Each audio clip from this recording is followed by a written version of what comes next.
Sorry, I can't go out tonight. I already have plans.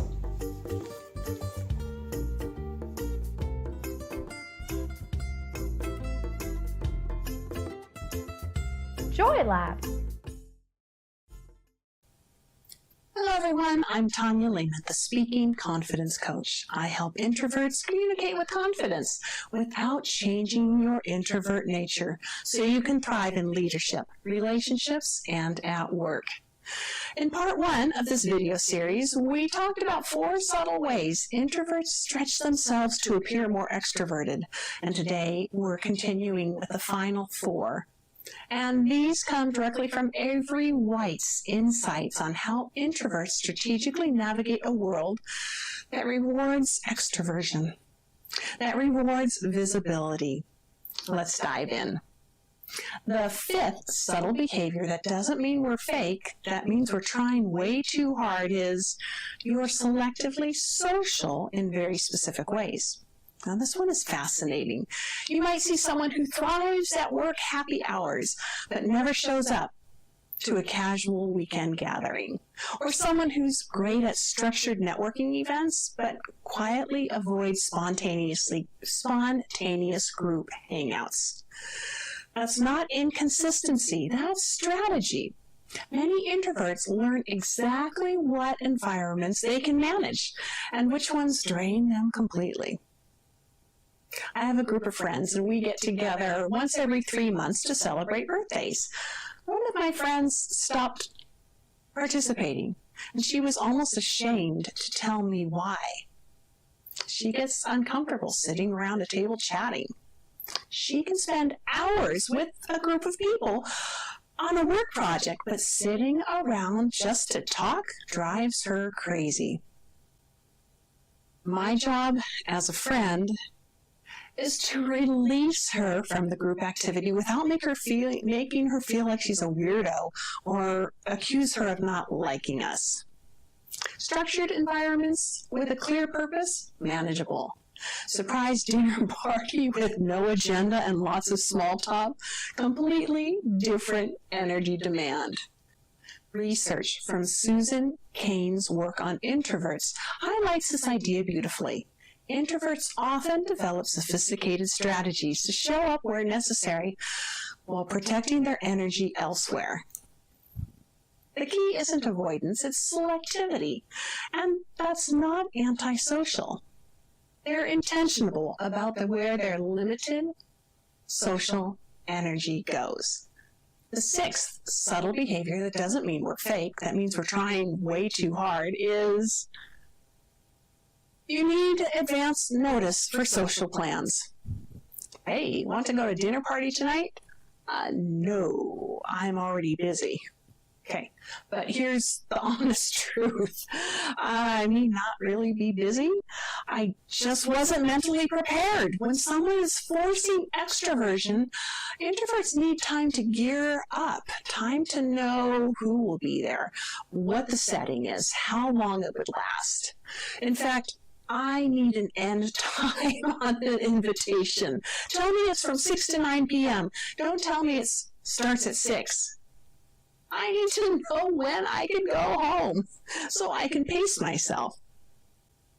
Last-minute invitations can feel like ambushes. Not because you don't like them, because you don't have time to put on your social armor. True extroverts may prefer notice for logistics, but introverts often need it for psychological preparedness. Social engagement costs energy, and preparation is how introverts manage that cost. The 7th subtle behavior that doesn't mean we're fake, that means we're trying very hard, is we're quiet observers before we engage. Watch closely when an introvert first arrives somewhere. They don't dive in immediately. They scan the room. They read the energy. They assess. This isn't insecurity, it's processing.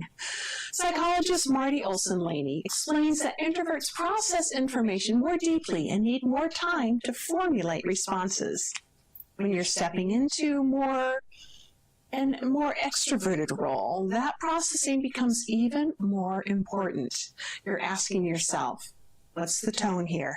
What topics are safe? Who seems approachable? How enthusiastic should I be? Once you've completed that internal assessment, you can turn on the charm. But for the first few minutes, that observation window, reveal your natural rhythm. Before I share the fourth behavior, please take a moment to like and subscribe. It helps more quiet professionals find their voice by finding my YouTube videos. And if what I'm describing sounds familiar, look below for more resources. Let's work together, because becoming an introvert who can confidently speak up is the most effective way to build stronger relationships, earn respect at work, and share your ideas where they matter most. You don't have to become louder to become stronger. Now, let's finish with the final point. The eighth subtle behavior that doesn't mean we're fake, means we're trying very hard, is to have a carefully curated social persona. This one is subtle. Their public personality is slightly amplified compared to their private self. Maybe they're quick-witted and energetic in groups, but thoughtful and serious one-on-one. Maybe they're talkative at events, but deeply quiet at home. It's not fake, it's adaptive. They've developed a version of themselves that functions well in environments that reward extroversion. And that version is still authentically them, just amplified. The exhaustion doesn't come from dishonesty. It comes from sustaining that performance longer than their natural rhythm prefers. Maintaining that outward energy requires conscious effort, and effort over time costs energy. If you recognize yourself in these behaviors, you are not alone.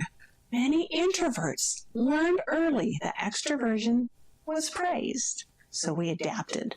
We smiled bigger, talked louder, showed up more than felt natural. But here's the shift. You don't need to eliminate these strategies. You just need to use them intentionally without losing yourself in the process. When you understand your energy patterns, you can choose when to stretch and when to protect. This is not weakness, that's wisdom. I'm Tanya Lehman. You are valuable. You can speak up. Joy Lab. Learning done right. Learn more with Joy Lab. Like, subscribe, comment, share.